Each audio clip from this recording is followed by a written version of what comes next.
Voici le centre balnéaire de la ville de Sète, dans l'Hérault.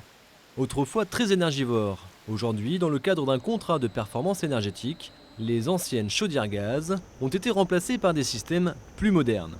À commencer par cette ombrière et ses 300 mètres carrés de panneaux solaires. Qui permet de produire en autoconsommation de l'énergie qui est injectée sur la piscine et consommée par les pompes bassins.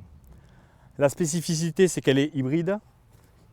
Donc nous récupérons aussi de l'énergie thermique qui est réinjectée sur l'équipement et qui permet de préchauffer l'eau chaude sanitaire ainsi que de chauffer les bassins. Un système hybride qui serait plus rentable que des panneaux photovoltaïques classiques. Aujourd'hui, si on part sur du photovoltaïque, par rapport à ce qu'on peut absorber par rapport au soleil, le rendement d'une ombrière en moyenne est de 10%. Aujourd'hui, on double la mise en récupérant sur de thermique, donc on va être 2 fois plus performant au niveau de l'équipement. Mais pour chauffer les bassins, il va falloir beaucoup plus d'énergie. Et l'essentiel provient d'un système de thalassothermie.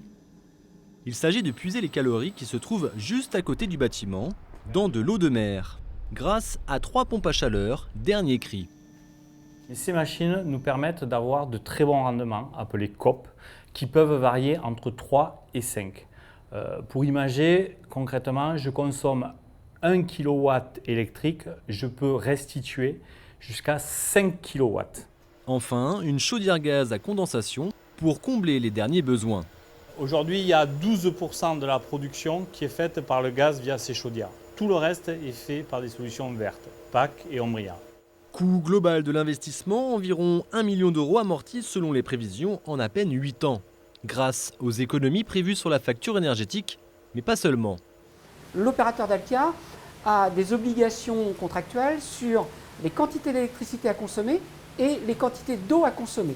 Ce qui permet en fait, de compléter l'intégralité en fait, du contrat en disant l'objectif de Dalkia est un contrat global, contrat de performance énergétique sur l'intégralité des fluides. Économie d'énergie, d'eau et, selon les estimations, une baisse de 50% des émissions de CO2.